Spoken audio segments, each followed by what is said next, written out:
Bonjour à tous, c'est Elisabeth, j'espère que vous allez bien. Je vous retrouve aujourd'hui pour le petit calendrier de l'Avent en vidéo. Des trucs qui volent dans mon bureau. Donc, nous allons traiter la demande d'Hervé. Hervé, c'est ton tour. Hervé, tu m'as relancé en plus, tu m'as dit ouais, t'as pas traité ma question, qu'est-ce qui se passe? Je déconne, je plaisante. J'ai reçu beaucoup de questions. J'en ai encore plus d'une cinquantaine qui sont non traitées et nous sommes le 20 décembre, 21 décembre. Parce que demain, aujourd'hui c'est demain en fait. Il y a un décalage. Voilà, donc forcément, entre le 21 et le 24, nous n'avons que 3 jours. Donc si mes calculs sont bons, il y a 47 personnes qui vont être déçues parce que leur question ne sera pas traitée. Tu vois Hervé? Donc je fais le max, j'essaye, mais il y a des fois je ne peux pas être au taquet tout le temps. Donc, tu m'as posé une question qui était très intéressante et je t'en remercie. Tu me disais que tu avais lu le livre des médiums d'Alan Kardec, qui est ici. Qui n'est pas l'édition originale, vous avez bien compris, parce qu'en 1860 quelque chose, on n'avait pas les moyens de... Oh bah tiens, c'est rigolo. J'ouvre la page justement sur un sujet un peu showtime. Bref, allez, on se concentre. Hervé me disait, au sujet du livre des médiums, oui, qui a été écrit il y a très longtemps, 1860 et des brouettes, comme on dit chez moi, je me rends compte qu'il y a des choses à prendre et à laisser par rapport à notre époque. Mais effectivement, Hervé, mais dans toute chose, c'est comme ça. Il y a toujours à prendre et à laisser. Et dans tous les sujets, il y a à prendre et à laisser. C'est pas juste chez Alan Kardec. C'est chez tout le monde, même chez moi, tu vois, il y a des choses à prendre et il y a des choses à laisser. Je ne suis pas parfaite. Tu penses? T'es bête. Non, c'est chez tout le monde comme ça. Il y a à prendre et à laisser. C'est le discernement de chacun. Donc forcément, il y a des choses qui vont résonner avec toi et d'autres pas du tout. C'est normal. Tout à fait. Alors, tu me disais ensuite, il y a plein d'éléments effectivement qui ne semblent pas en phase avec ce que tu vis aujourd'hui ou en tout cas l'époque que nous vivons tous. Il y a aussi des choses qui ne sont pas raccord avec la découverte d'autres médiums. Avec le temps, qu'en penses-tu? Bah, effectivement, chaque médium va avoir sa vision des choses, Hervé. Donc tu vas venir me voir, je vais te dire c'est vert, comme mon sweat, comme mon truc. Il y a une autre médium qui va te dire bah non, non, pas du tout, en fait elle dit des conneries, Elisabeth, c'est bleu. Et puis tu vas aller voir un autre médium, il va te dire non mais Elisabeth, laisse tomber, elle fume des arbres, c'est bleu, c'est vert, c'est jaune, c'est violet, enfin bref, tu vois. Tu vois le truc, Hervé? C'est que chacun va avoir sa vision des choses. C'est important, c'est vraiment important de bien saisir ça. Donc si tu vas voir un médium, tu vas avoir sa vision, sa vérité, et non pas la vérité. La vérité n'existe pas d'ailleurs. La vérité, elle n'existe pas. Chacun a sa vision des choses. On est tous différents, on a tous une sensibilité différente, on a tous une médiumnité différente, on a tous une histoire de vie différente, un caractère différent. Évidemment, tu peux avoir qu'un résultat différent. C'est logique. C'est logique. Donc, Alan Kardec dit, effectivement, mourir et renaître pour progresser, telle est la loi. Tout est dit. Tout est dit, moi je trouve que là on a fait le tour. Comment être sûr que ces médiums n'ont pas eu de faux messages? Ah oui, d'accord, parce que toi, oui, effectivement, si tu prends le truc, on va reprendre depuis le début. Alan Kardec, d'ailleurs, est un spirit. Il n'est pas médium. Il faut faire le distinguo entre les deux. Ce que j'ai vu là, j'ai fait une formation la semaine dernière là-dessus. Je fais une formation spirit. Et j'ai bien fait la différence entre les spirites qui pratiquent donc le spiritisme et les médiums. Ce sont deux choses différentes. N'importe qui peut pratiquer le spiritisme, donc n'importe qui peut être spirit. Par contre, n'importe qui ne peut pas posséder de capacité parapsychique. Tu vois? Confond pas tout. Donc, un spirit, donc Alan Kardec s'est intéressé aux tables tournantes et aux phénomènes spirit du 19e siècle. Et donc, à travers les différentes expériences qu'il a faites, il a recueilli des témoignages de la part de l'au-delà, de l'invisible. Et avec ça, il en a écrit ses bouquins. Si vous ne connaissez pas l'histoire d'Alan Kardec, je vous recommande d'aller voir le film. Il est toujours sur, comment ça s'appelle, Netflix. Voilà. Et donc, avec ça, il a créé principalement ces deux bouquins. Je suis là. suis complètement à l'ouest en ce moment, je sais pas ce que j'ai, c'est des énergies. Donc le livre des esprits et le livre des médiums. Ok, donc avec les deux bouquins là, on obtient quand même une bonne base. Hervé, faut pas être sévère, parce que moi je trouve que si vous voulez un jour vous lancer dans une activité spirit ou dans une activité médiumnique, pourquoi pas.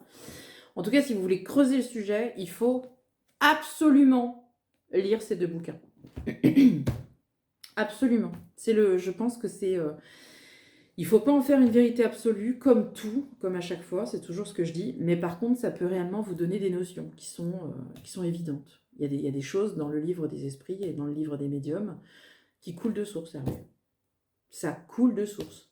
Alors, comment être sûr que c'est pas des faux messages? Comment être sûr que c'est pas des faux conseils? Comment être sûr que, avec l'invisible, on ne sait pas. Tu sauras jamais. Tu sauras jamais. Peut-être que quand tu seras de l'autre côté, Hervé, tu viendras nous dire.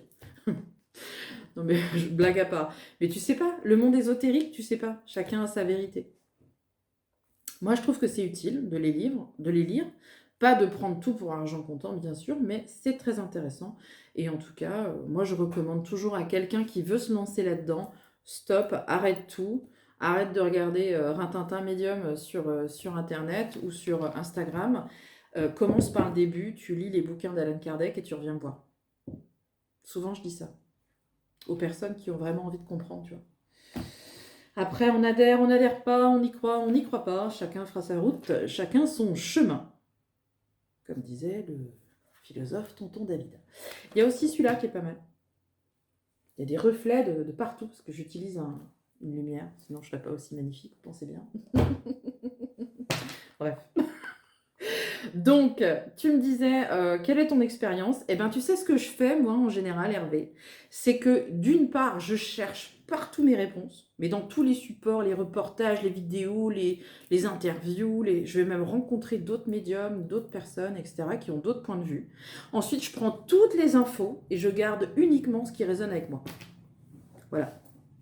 Et une fois que j'ai réussi à avoir ça, eh ben, je vais souvent faire une écriture avec les guides pour leur demander vous en pensez quoi, les gars? Est-ce que je suis plutôt dans le vrai? Est-ce que je suis plutôt dans le bon? Est-ce qu'il y a des choses qu'il faut corriger, etc. Mais je me fais mon propre avis avec mes propres expériences, c'est important. Deuxième question d'Hervé, parce que Hervé n'avait pas une, mais deux questions. Parce que Hervé a plein de questions. Et tu me disais, j'ai un gros problème. Je me suis dit, tiens, Hervé a un problème, je vais l'aider à le résoudre. Et en fait, tu me disais, la question est la suivante.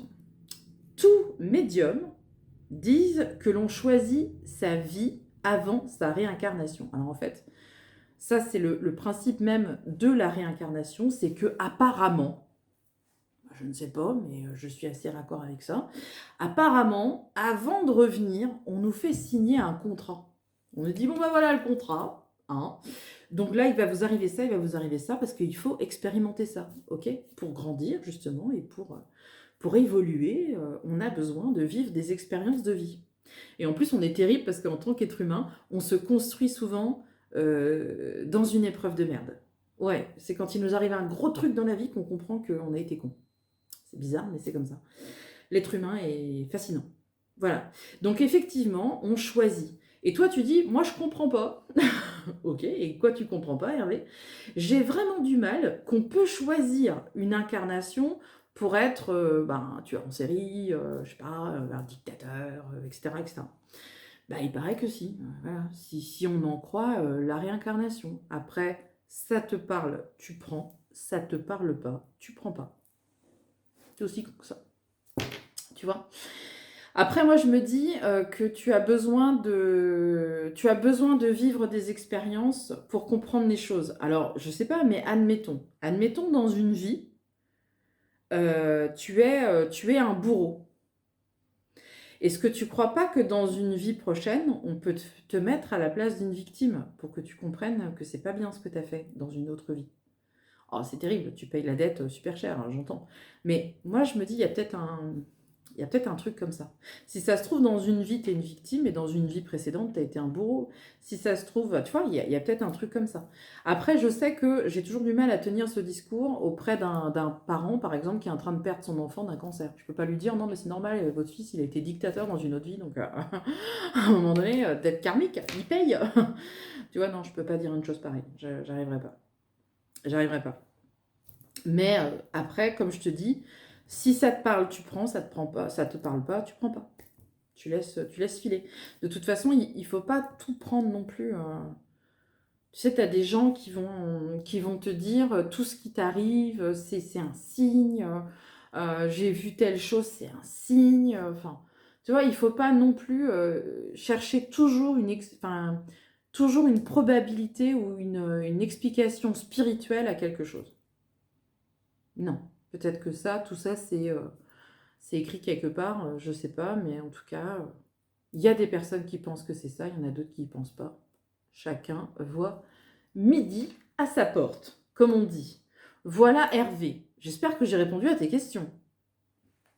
Tu me mettras en commentaire si tu es satisfait de mes réponses. Et tu me mets une note. Mets-moi une étoile. Mets-moi quelque chose.